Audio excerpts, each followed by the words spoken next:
Ow. What's wrong? I spent a good part of my allowance on this new cream rinse, and it's neither creamy nor rinsey. The makeup for most of the monsters, you know, obviously it comes from our great makeup department, Todd McIntosh and John Vulich. Todd McIntosh is the on-set guy, taking the pieces, applying them on set. My half of the job is to take whatever it is and make it fly. And John Vulich is the guy who's actually building the monsters in his lair. I think we managed to kind of elevate the stakes for television by trying to really get a motion picture level of quality. This is as good as it gets in terms of prosthetics and latex. Vulich creates these extraordinary appliances, but Todd is there. While he's making the actors look beautiful, he's making them look real.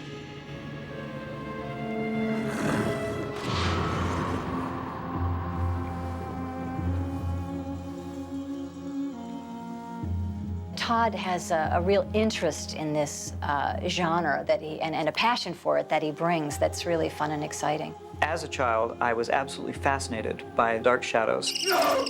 No! What Dan Curtis created was a town and a family that you felt something about, and these strange things that happened to this family. It went out and grabbed you and pulled you in. Buffy is almost the same thing. We have this little town. We have this group of friends in this world that you get involved in because what Joss created was a story about people, not about supernatural stuff. That's not where it started. It starts with the people. So you're drawn in. Buffy is really, to me, exactly what I wanted to do. It's what caught my imagination as a 6-year-old, and here, 30-some-odd years later, I'm back into that world, and I'm part of the creation of it. Watching Todd McIntosh, our makeup artist, work, it's cool because you take it for granted, but it's such a machine, and he's so talented, you know, with what he's doing, and he also just happens to do my beauty makeup. And I think I look fabulous. Oh, Buffy, it's like we're sisters with really different hair. Now, originally, I was instructed to make Buffy a soft and sort of earthy character. And we did a very soft, muted green makeup with a little eyeliner and just kept her very natural. Well, they came to me and said, it's not working. This isn't Buffy. We needed her to be Buffy. And I'm so glad they did, because that change was exactly what we needed. We needed the mall girl. We needed the valley girl. So instantly I switched everything over to frosted eyeshadows, bright turquoise and aquamarines, and frosted lip colors and bubblegum colored nails, and it blossomed the whole character. The hair department bleached her hair up, they went up to the blonde, and that was the creation of Buffy. Angel's a vampire. I thought you knew.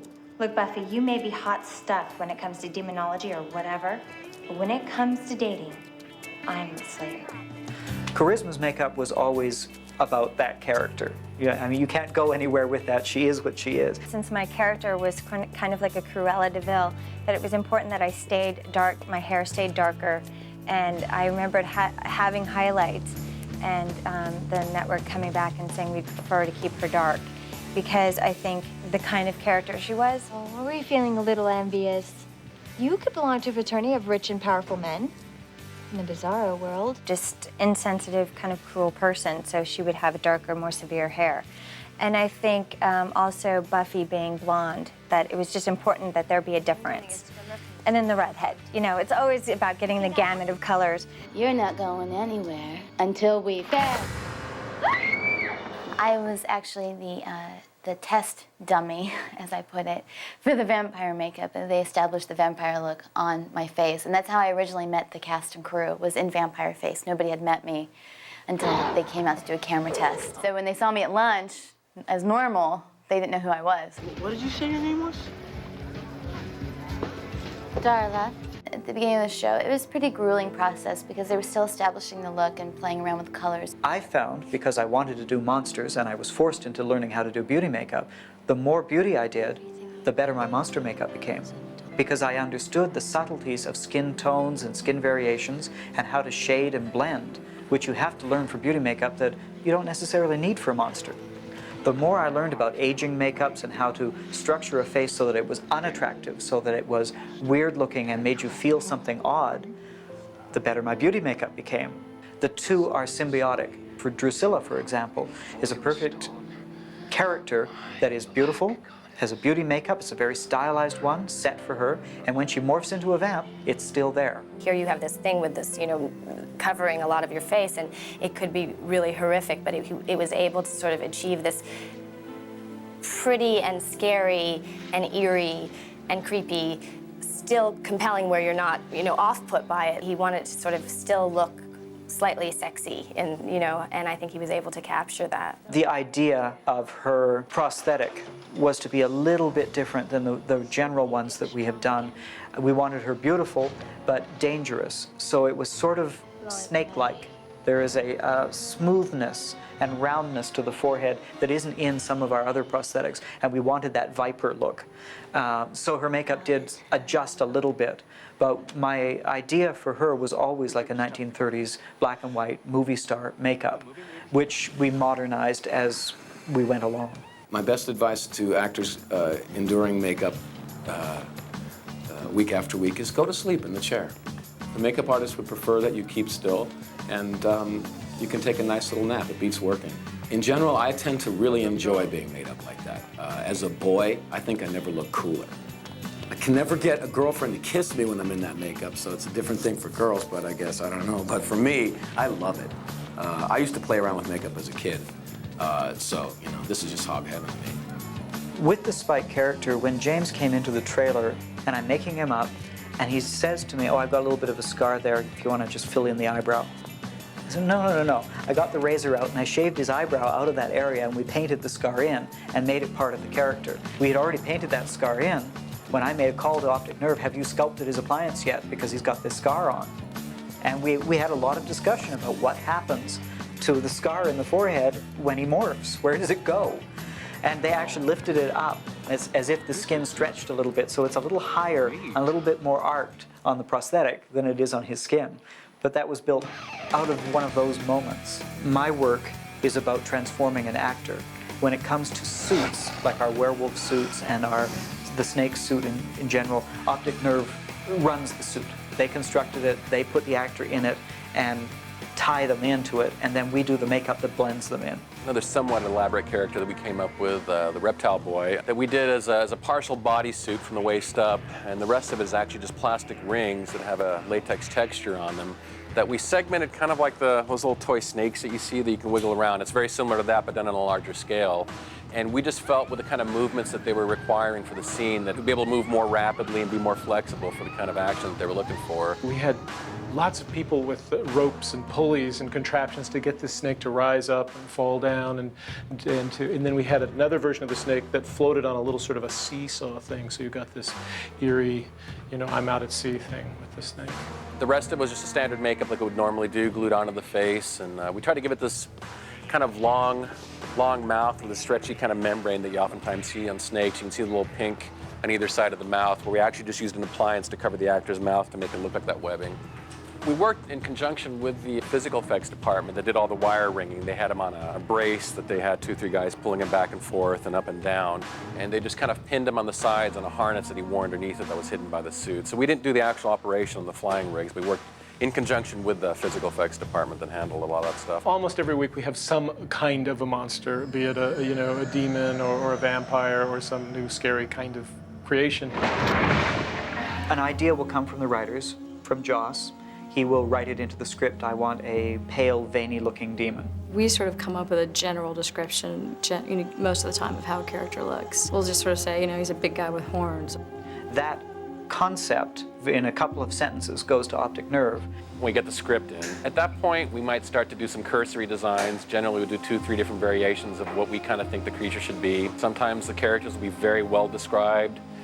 Sometimes there won't be a description at all for it. Sometimes it'll be a description and I'll get thrown out somewhere through the process. We know absolutely nothing about what's coming up. It's all in that secret, locked away storage place of Joss's mind, and we get it as a surprise when it comes to us. So there's somewhat of an evolution that we'll submit designs. Generally, one of them will be close to what they're looking for, and then we'll do some refinement on that and get it pinned down. And this process usually happens pretty quickly. Probably like 2 or 3 days, we'll get a good idea of what the design's going to be about. Once we have all that settled, then we start dealing with the actors and the performers that are going to be playing these characters, who we bring in for head casts. So you start with the life cast, which is about an hour-long procedure. Some people are really claustrophobic, some aren't. depends on the person. Once the life cast is done, you have a three-dimensional representation of the actor's face. You sculpt with clay the new shape that you want it to be, make a negative mold on that. Out of that negative mold, you clean it out and put foam latex into it, which is a whipped foam process. That goes back into the mold, it's clamped very tight, put in the oven for about 5 hours. And what comes out is the foam rubber prosthetic that we apply.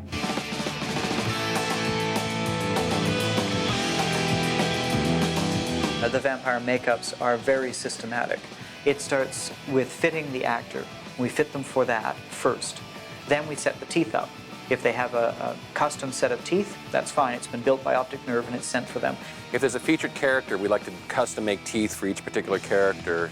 Start with a life cast of the performer, and we just sculpt in clay. Sometimes we'll use actual acrylic teeth as a part of the sculpture. The featured characters, we try to be very particular about how they wrap around their teeth and try to give them as much ability to pronounce words. Uh-oh, this does not look good for our heroine. Here is one of the silicone molds. After we do the sculpture, we'll generate a silicone mold, and right now she's putting some material into that. And after she's done, we'll end up with a final product that looks something like this. If they are background vampires or fighting vampires and they don't need to speak, then we have generic shells, which are the teeth on the outside with a little sort of cup behind it, which we fill with acrylic relining material, put it in their mouth, it sets up around their teeth, and then about 6 minutes later you have a semi-custom set of teeth. The problem with them is they're very bulky. Since they're built to fit almost anyone, the person can't really speak with them in, and they will distort the face a little bit. So we really try and do custom teeth whenever we can. When the actor sits in the chair for the makeup, it's very systematic. Clean the face, apply the glue, set the appliance down, the appliance is glued down, then you deal with the edges. So you've got this very, very fine, soft foam appliance, and it feathers out onto the skin. But even when you've got the best edge, you still have a ridge around it where it blends with the skin. So edge blending is the next step, where we take different products, glues or latexes, and fill them in and do that final blend into the skin. Then comes the coloring, which may be 2 or 3 different layers of color. A foam appliance is a solid, opaque piece. Human skin is translucent.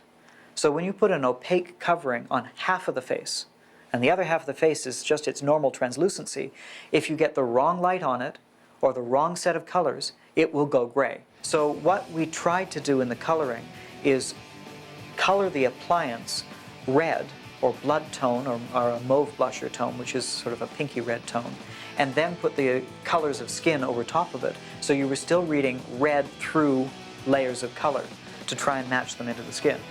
And then detailing, things like veins and shadowing around the eyes, and putting in beard shadow if you've covered over a man's beard and it's very white there, and then you suddenly see the beard shadow, you have to put that back in. All of those details are done. Then finally we currently go to airbrushing to do all of our shadows and highlights, and then take that down onto the neck and make sure the ears are done and the hands are done to match. And we added darkness around the eyes. It was we had to. It was too bland without it. I found that the monsters were not looking mean anymore.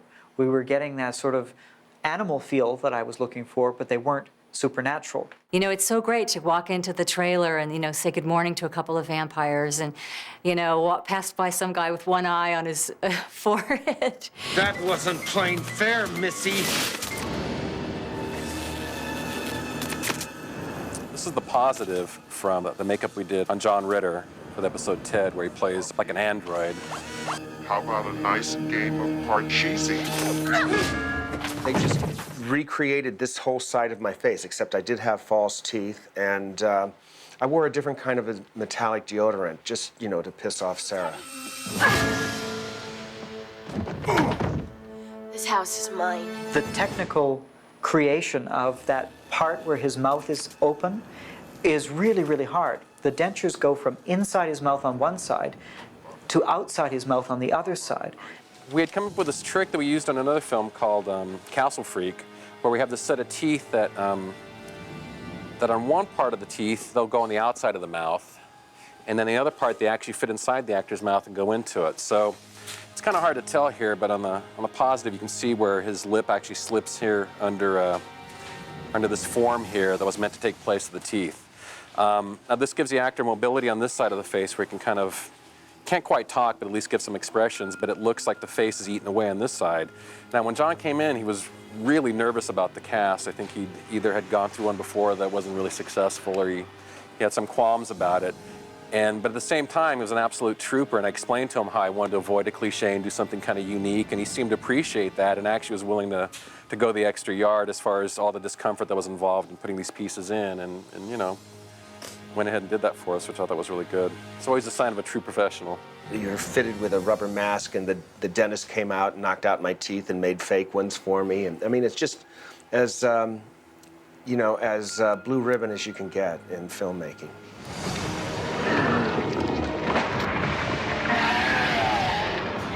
I think one of my favorite creatures of the second season, fish guys, which would be our version of the creature from the Black Lagoon. And we ended up making these suits that were really tight and form-fitting, and I think we kind of avoided a common look in suits where it's this kind of bulkiness where it looks like someone's wearing a rubber suit, and they were done so tightly on skinny guys that they look very natural, and I thought those worked pretty successfully. Those suits needed to work in the water, in a swimming pool and out in the ocean, and we had engineered them in such a way that they would hold up under these kind of conditions, and they seemed like they held up pretty good.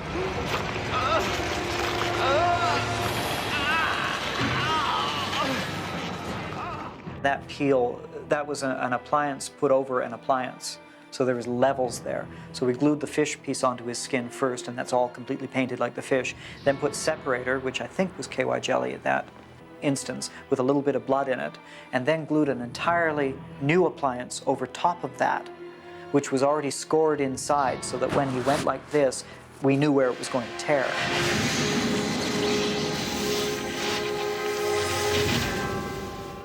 Generally what we try to do is we'll try to do the appliances in two pieces because it's just easier for application purposes. We'll have a back of the head. It's either like a bald cap, or oftentimes it's like a cowl, almost like a scuba diving cowl, where just the face pops through it, and then this goes on top of it like that.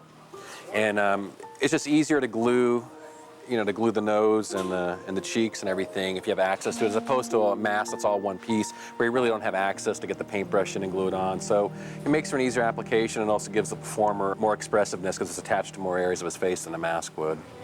No weapon forged can stop me. You have to crank up the volume knob on your face.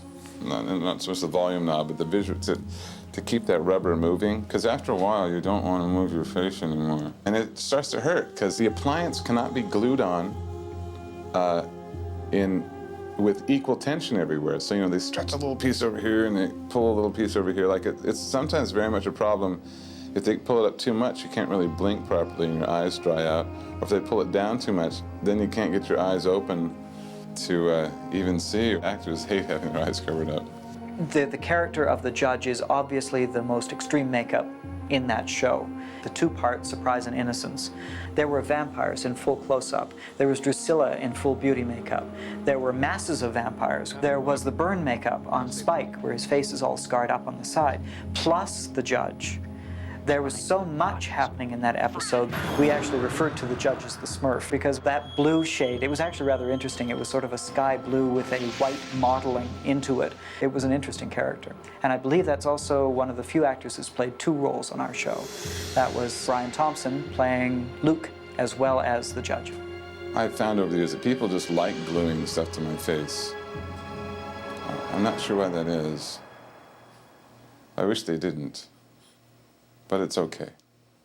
Got our second Emmy for this right here. This is for Buffy. The first Emmy for Buffy and the second one for our company. I don't think there's an episode we did that Todd and those guys shouldn't have gotten an Emmy for. You know, I think it was a body of work kind of thing. It was quite an honor, and I must say I've been very, very proud of our show. A lot of shows, especially like ours, that have a small following at the beginning and then only grow later, don't get recognized right away by things like the Academy. And we were nominated the very first year we were on the air, which was wonderful. We didn't win that year, but we were nominated again the second year, and we did win. So that was the one great thing about that year, is we walked away with a lovely little golden statue.